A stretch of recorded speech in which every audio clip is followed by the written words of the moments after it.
Now it's time for the last word with the great Lawrence O'Donnell. Lawrence, I thoroughly enjoyed being on set with you last night during that very long evening. I'm looking forward to your show tonight. Well, it was, well, the only fun thing about it was to actually be there with you and our friends. It was a very difficult thing for the country to get through. The longest one ever, rambling, mostly incoherent. But Rachel, you have developed a specialty that I am really grateful for. And that is covering the protests that are erupting around the country. I haven't done that during this hour, and I'm sure we will at some point.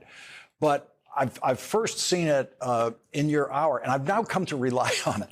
It's how I find out what's going on out there and how people are responding to this. And I have to say, for people who fully object to what Donald Trump is doing, to what the Republican Congress is doing, it is a really inspiring range of reports that you deliver about what people are really doing out there and what they can all do tomorrow where they live. Well, the thing that's interesting to me, Lawrence, is that I feel like there's like this concentric circles of politics, right? And at the center is what happens in Washington. Yeah. And then there's sort of political professionals that are focused on Washington and then in state politics and stuff. But way outside that, on the edges of that, are people who don't think of themselves as political beings at all, who think of ourselves just as citizens, who don't think of ourselves as either having our direct jobs or our direct livelihoods in some way connected to the workings of the government. And when you start seeing those folks in significant numbers repeatedly bodily showing up places and saying, this is not okay with me, it means something. Whether or not there's like a formal democratic feedback process that they're participating in, when people show up, when people make a homemade sign and people go out there and say, I can't believe people like me have to go do things like this, it matters, and it creates really big ripples. And we're seeing that in red states, blue states, cities, towns, rural areas, really everywhere. You can see it in local news. You can see it in protests. You can see it in town halls. And I'm just trying to keep my ear to it because I think it really is the sort of, it's the chorus. It really is what the people are saying right now. Obamacare exists tonight because of those people. They are the people who went to the town halls of their Republican members of Congress when Donald Trump was trying to repeal it. The Republicans came, as we all remember vividly, within one vote in the United States Senate of repealing Obamacare. And it was those people who were in the halls of Congress. They were in the Russell Senate office building, the Dirksen Senate office building, all the House office buildings, but they started out there in their communities. Yes. And they determined the outcome of that vote. And there are tens of millions of people in America tonight who have health care because of those people. Yes. And it starts with people who don't think of themselves as political deciding to call their member of Congress, whether it's a Democrat or a Republican, whether you're a Democrat or a Republican or an independent or nothing. When you realize that the government is doing stuff that isn't right and that you need to make them correct course, when regular people start doing that, the country changes. And we have been seeing that from almost day one since Trump has been in office. We're now 6 weeks into it. And the pattern of response, the pattern of democratic feedback to what people are doing is really evident. They've had to claw back or at least slow down, if not stop, almost every single thing they've done. And it's all because of pushback. Thanks for covering it, Rachel. I'm counting on you to do it, and millions of other people are too. Thanks, my friend. Thanks, Rachel. Well, Donald Trump backed down today. It doesn't happen every day. But because Donald Trump is actually, by far, the most cowardly president we have ever had, who's pretending to be a tough guy, he has backed down in his first presidency and now in this one more than any other president has done it. He backs down within a day of making decisions, pulls them back. Donald Trump backed down today, and no one was surprised. There are people who have to make their living based on knowing when Donald Trump is going to back down. They include the richest people in America and their day-to-day investment practitioners on Wall Street. Wall Street knows that Donald Trump is a pathological liar, which everyone knows. And Wall Street knows that Donald Trump doesn't understand anything about economics. Nothing. Wall Street has been listening to Donald Trump very carefully for years, and they've never once heard Donald Trump accurately describe what a tariff is. The truth of tariffs forced Donald Trump to back down today. Wall Street knows that Donald Trump lies every time he talks about tariffs. Everyone on Wall Street knows that no foreign country has ever paid an American tariff and never will. Wall Street knows the only people who pay Trump tariffs are people in the United States who pay for imported goods, like, say, coffee. Unless you're one of the lucky ones who has tasted the very small batch and very expensive coffee grown in Hawaii, not one drop of coffee you have swallowed in your life came from an American coffee bean. Every ounce of coffee you have swallowed came from another country. According to Donald Trump, the United States of America should be buying nothing from other countries. Tell that to the 211,000 people working in Starbucks just in the United States and the 361,000 people working in Starbucks worldwide. The coffee economy in the United States employs literally millions of people, all based on a product imported from other countries, imported from Africa, imported from South America. And this country could not survive a day without coffee, and we all know it. I could go on listing examples of why international trade is a good and necessary thing. That is a fact that has been known since before the American colonies were settled, but Donald Trump doesn't know it. And so Wall Street knows that their job is to teach their slowest student, Donald Trump, whenever he goes dangerously too far on his illegal Trump tariff crusade. And the Trump tariffs are illegal because the Constitution puts Congress exclusively in charge of tariffs, just as Congress is exclusively in charge of income tax rates, but a provision that entered federal law during the Cold War provided the president with the authority to change individual tariffs only for national security reasons. The intention at the time was to allow the president to personally change tariffs in the event of war. No one writing that law thought that such tariffs could ever, under any circumstances, be imposed by the President of the United States on the most faithful and peaceful and supportive neighbor any country in the world has ever had, Canada. And so lost in the noise about the Trump tariffs is that very simple fact that they are illegal because none of them have the slightest relationship to national security. Wall Street did its job today and forced Donald Trump to back down from the most destructive aspect of his demented and illegal Trump tariffs on Canada and Mexico, the tariffs on automobiles entering the United States from Canada and Mexico. After 24 hours of that tariff being in place and probably not actually being paid by anyone, Donald Trump backed down. Really backed down. And it was a classic Trump reversal, which he pretends is not a reversal, saying that he's going to pause the tariff on automobiles from Canada and Mexico for 30 days. And he will pause it again. He will back down again.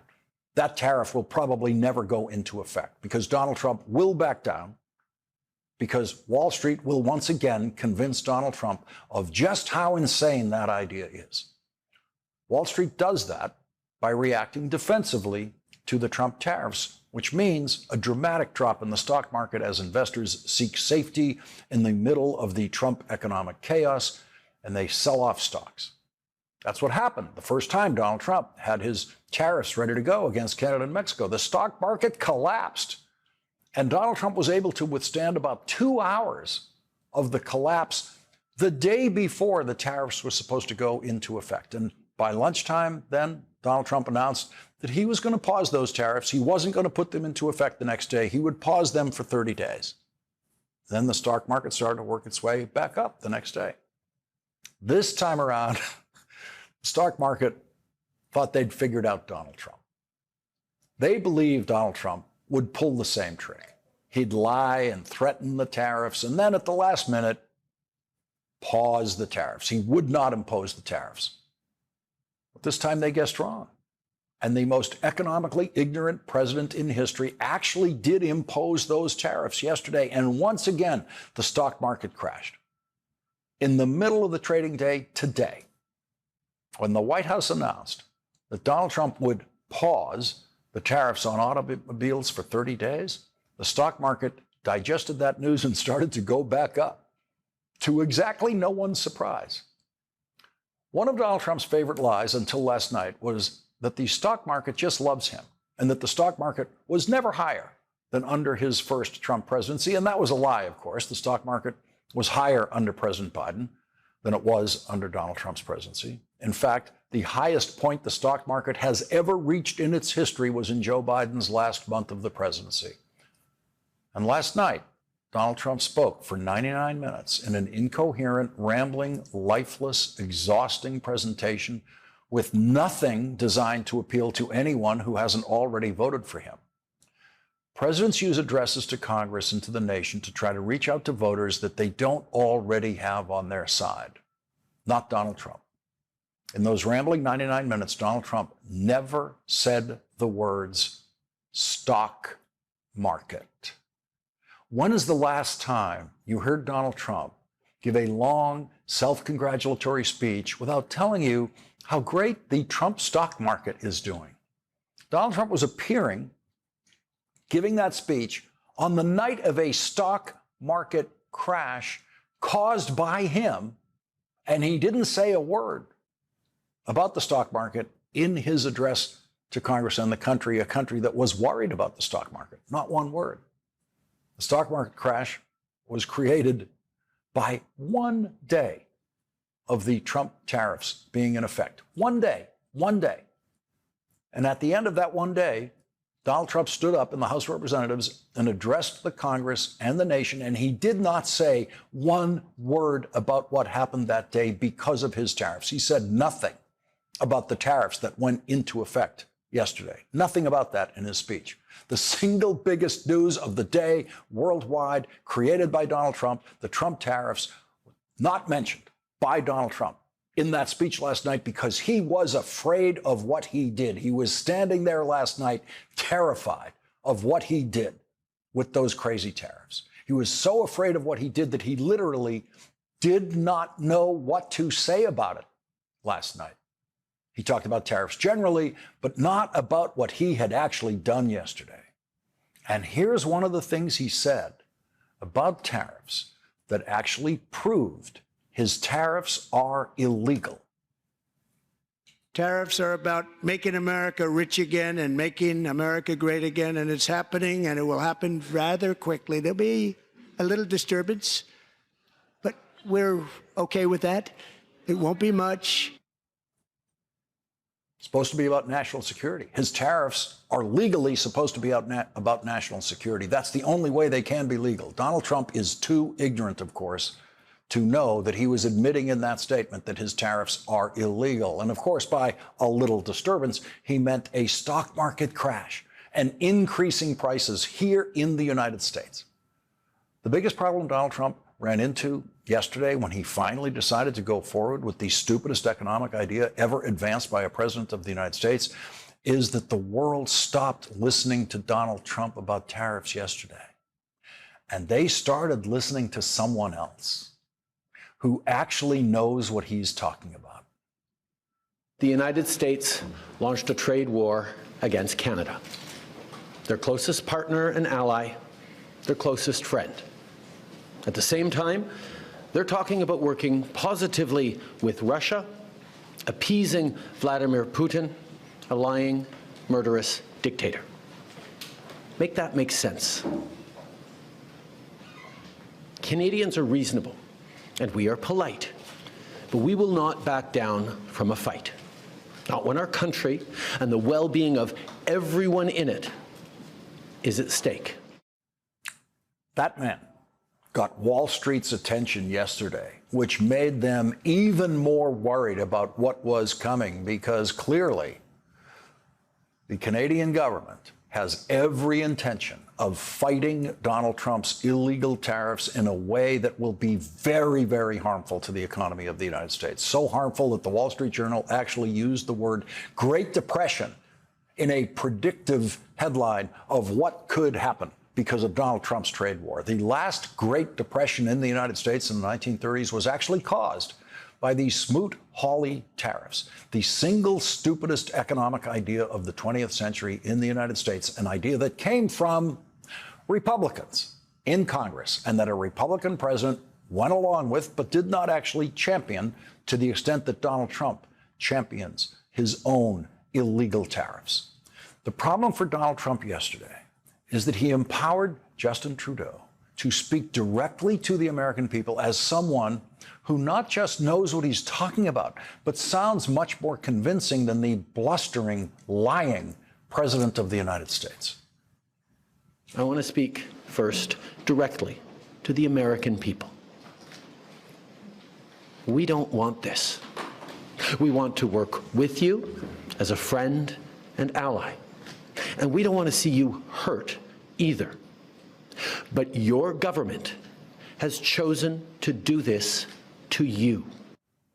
Your government has chosen to do this to you. And of course, by your government, everyone in the United States and Canada and the world knows that he means Donald Trump. Donald Trump has chosen to do this to you. He chose, of course, action yesterday that would add $20,000 to the price of American cars, Dodges, Dodge Ram pickup trucks, Fords, American cars sold in the United States that in the course of their assembly often crossed the Canadian border through Michigan more than once in the complex manufacturing process we have now. Your government has chosen to put American jobs at risk at the thousands of workplaces that succeed because of materials from Canada or because of consumers in Canada, or both. They've chosen to raise costs for American consumers on everyday essential items like groceries and gas, on major purchases like cars and homes, and everything in between. They've chosen to harm American national security, impeding access to the abundant critical minerals, energy, building materials, and fertilizers that we have and that the United States needs to grow and prosper. They've chosen to launch a trade war that will, first and foremost, harm American families. Who are you going to believe? That guy? Or the guy who lies about who actually pays tariffs? Donald Trump backed down today to that guy. The Wall Street Journal knows that Americans pay the Trump tariffs. The Wall Street Journal knows that no one else can pay the Trump tariffs. Only Americans can pay the Trump tariffs, which is why the Wall Street Journal sees the potential for a Great Depression in what Donald Trump is doing. The legal pretext your government is using to bring in these tariffs is that Canada is apparently unwilling to help in the fight against illegal fentanyl. Well, that is totally false. Let's look at the facts. Our border is already safe and secure. Far less than 1% of fentanyl flows and less than 1% of illegal crossings into the United States comes from Canada. 43 pounds. The total amount of fentanyl that crossed the Canadian border into the United States in a year is 43 pounds. You could bring that in the trunk of your car. You could hide it under this desk. That is not a national security threat to the United States of America. Prime Minister Trudeau pointed out that Donald Trump is violating his own law that he said was the greatest trade deal in history. Donald Trump initiated a renegotiation, a rewrite of the North American Free Trade Agreement during his first presidency. He renamed it the United States-Mexico-Canada Agreement and signed it, as did Justin Trudeau and President of Mexico. Donald Trump said then it's the greatest trade deal ever negotiated, of course. That's the current trade law with Canada and Mexico right now, until Donald Trump decided to change it. Why would he have to change the greatest trade deal ever negotiated? He negotiated it. That's what he told us it was, the greatest trade deal ever negotiated. NBC News is reporting that Donald Trump is very upset that his mass deportation plan is not going well. It is not mass at all. NBC News reports a source familiar with Trump's thinking said the president is getting angry that more people are not being deported and that the message is being passed along to border czar Tom Homan. It's driving him nuts. They're not deporting more people, said a person familiar with Trump's thinking.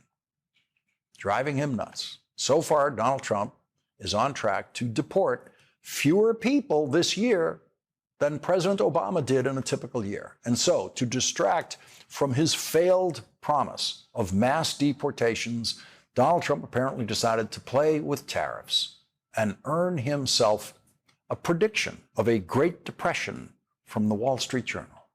Republicans in the House of Representatives failed today in their desperate attempts to humiliate a group of Democratic mayors who they accused of not being eager enough to help Donald Trump deport people. If you watch the hearing, other than the embarrassing presence of New York's Mayor Eric Adams, who is still under indictment for bribery and was treated like a visiting dignitary by the Republicans, what was actually on display was an astonishing demonstration of Democratic Party competence and political talent in the city halls of Chicago, Denver, and Boston. Boston's Mayor Michelle Wu, who is herself a daughter of immigrants, was nursing her infant baby daughter during recesses in the hearing. She said this when she was asked about Trump's so-called border czar threatening to bring what he called hell to Boston. Shame on him for lying about my city, for having the nerve to insult our police commissioner who has overseen the safest Boston's been in anyone's lifetime. Bring him here under oath and let's ask him some questions. I am here to make sure that the city of Boston is safe. Others may want to bring hell. We are here to bring peace to cities everywhere because our gun laws are the strongest in the nation, because our officers have built relationships over decades, and because all of our residents can trust that when they call 911 in the event of an emergency or to report a crime, help will come. This federal administration's approach is undermining that trust. This federal administration is making hardworking, tax-paying, God-fearing residents afraid to live their lives. A city that's scared is not a city that's safe. A land ruled by fear is not the land of the free. We are the cradle of democracy and the city of champions. We are all of these things, not in spite of our immigrants, but because of them. The false narrative is that immigrants in general are criminals or immigrants in general cause all sorts of danger and harm. That is actually what is undermining safety in our communities. If you wanted to make us safe, pass gun reforms, stop cutting Medicaid, stop cutting cancer research, stop cutting funds for veterans. That is what will make our city safe. Like so many Boston Catholics, she had her ashes on her forehead today on Ash Wednesday. There were some words that were very conspicuously absent from Donald Trump's marathon speech last night, words like Medicare and Medicaid. Here's the last thing Donald Trump said about that before last night's speech. Social Security won't be touched, other than this fraud or something we're going to find it's going to be strengthened, but won't be touched. Medicare, Medicaid, none of that stuff is going to be touched. No, won't be touched. He didn't say that last night.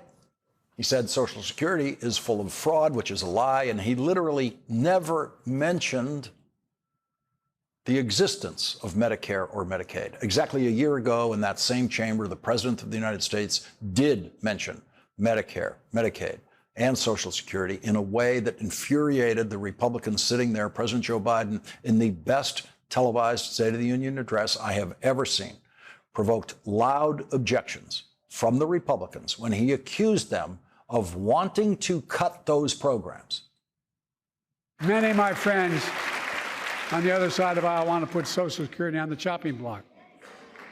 If anyone here tries to cut Social Security, Medicare, or raise the retirement age, I will stop you.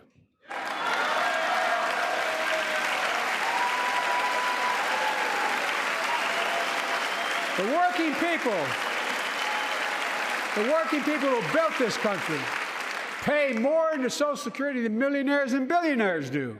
It's not fair. We have two ways to go. Republicans can cut Social Security and give more tax breaks to the wealthy. You see that little head shaking no, sitting there behind the president? Speaker Mike Johnson shook his head no when Joe Biden said Republicans want to cut Social Security and Medicare. We have two ways to go. Republicans can cut Social Security and give more tax breaks to the wealthy. That's the proposal. Oh no, you guys don't want another $2 trillion tax cut? I kind of thought that's what your plan was. Well, that's good to hear. You're not going to cut another $2 trillion for the super wealthy. That's good to hear. I'll protect and strengthen Social Security and make the wealthy pay their fair share. Best, quickest, most effective ad lib by a president in a State of the Union address. In that live moment of negotiating with the Republicans right there in front of everyone, Joe Biden saved Social Security, Medicaid, and Medicare from Republican attacks for another year. There was no pledge last night from Donald Trump to not touch Social Security, Medicare, or Medicaid because every Republican in the House of Representatives, except one, has already voted to, at minimum, dramatically cut Medicaid by $880 billion.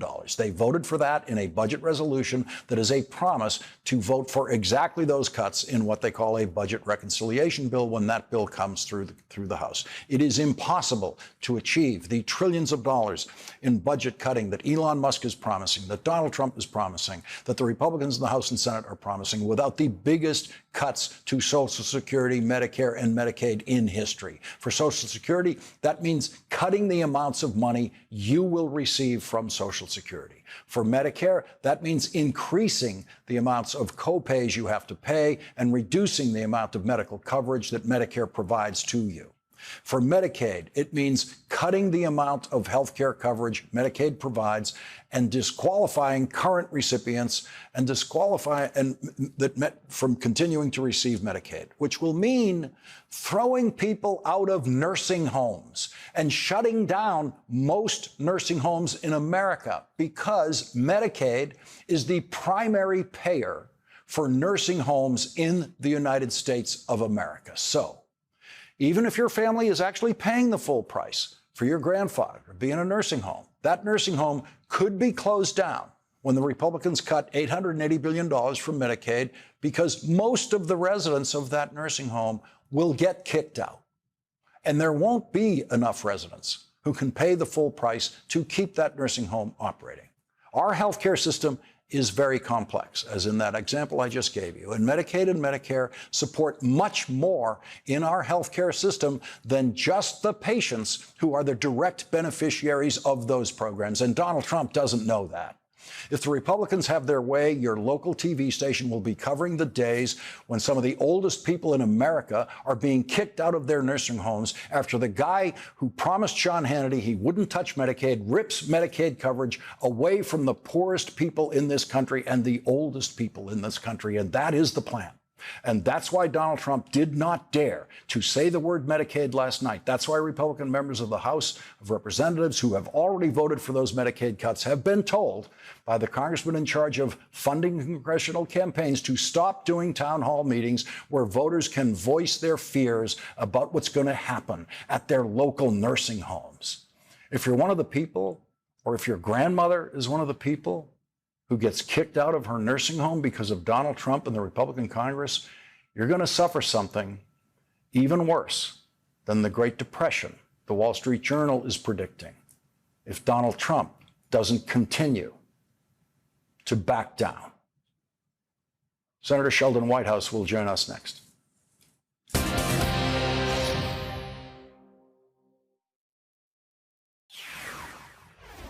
Government as we know it is hanging by a thread tonight, thanks to a Supreme Court ruling against Donald Trump. That thread is one vote in a 5-4 ruling written by Chief Justice John Roberts and joined by the Trump-appointed Justice Amy Coney Barrett, along with the 3 justices appointed by Democratic presidents. The Supreme Court supported an order by a district court judge that forces the Trump administration to pay $2 billion to contractors of the United States Agency for International Development for work that they have already completed.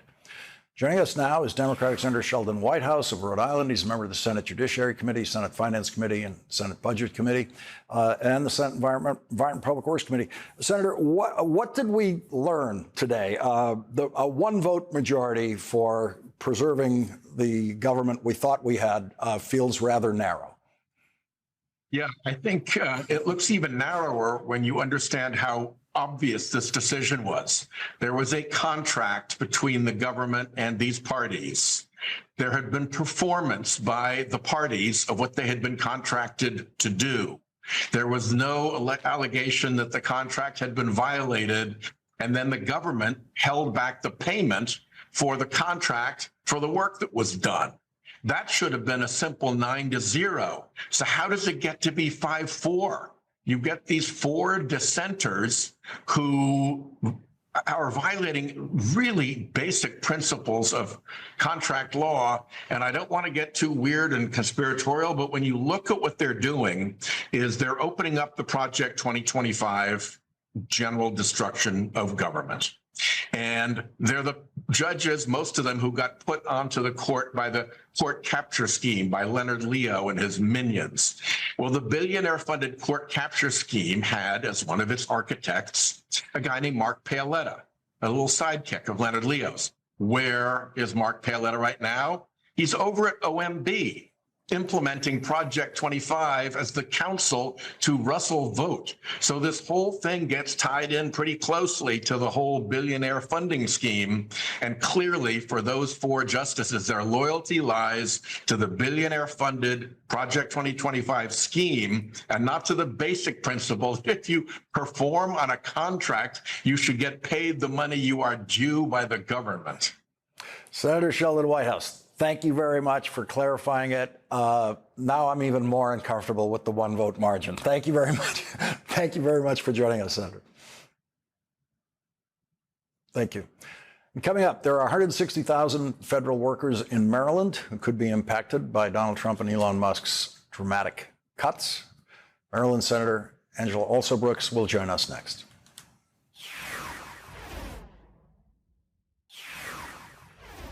Here is Donald Trump's choice for Deputy Secretary of Labor Keith Sonderling at his Senate confirmation hearing. Can you commit to abide by all terms and conditions of the department's collective bargaining agreement? And do you understand the collective bargaining process? I am not a traditional labor lawyer, but I know we have a lot of experts at the Department of Labor career staff in the solicitor's office that are experts in dealing with federal government unions and collective bargaining. Now, and sir, I trust you them are fully. a labor and employment attorney, and you were a leader at the department for years, correct? That's and you correct. don't know about collective bargaining agreements? I know about them, but I would trust the experts who have done this their entire career to help guide us. Thank you.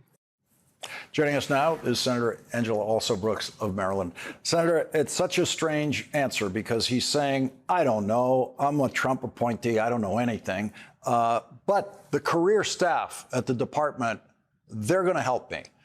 The same people who the Trump administration is trying to fire. Yeah, well, you know what? I mean, I think that what we know is that he was either unqualified or untruthful or both. I tend to think that both, but it was outrageous to have a person who's worked already in the Labor Department. He's been a part of the transition team there for President Trump. He's a labor lawyer, for crying out loud, for 7 or 8 years, and said he knows nothing really about collective bargaining agreements. Maybe he'd ask someone else in the building. And believe it or not, we received pretty much the same response from Mrs. Chavez-DeRemer, who said that she wasn't sure that collective bargaining agreements were enforceable by law.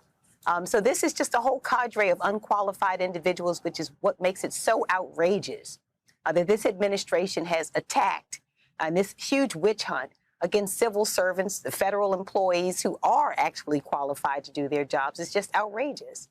And by the way, what he said was actually the truth of the way a lot of the Senate confirmation process used to work, which is the nominee is there, they are qualified to whatever degree, but what you always knew is they're going into a department with career staff who do have the answer to everything. And so if this nominee doesn't know everything, the career staff will help that nominee get through the actual job.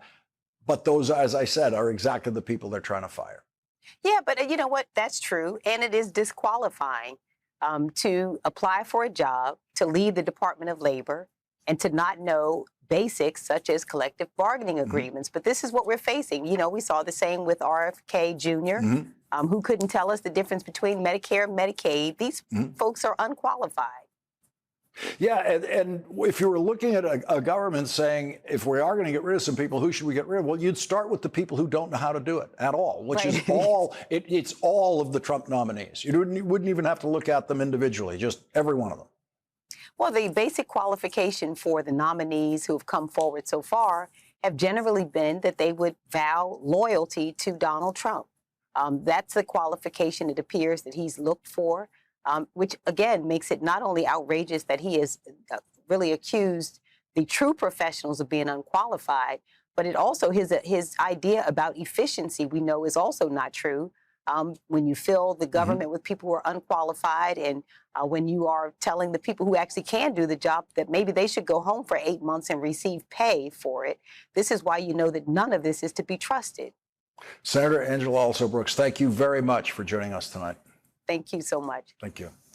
And coming up, some of the wisest commentary I heard after Donald Trump's speech last night was from our next guest, Michele Norris, MSNBC senior contributing editor, who will join us after this break.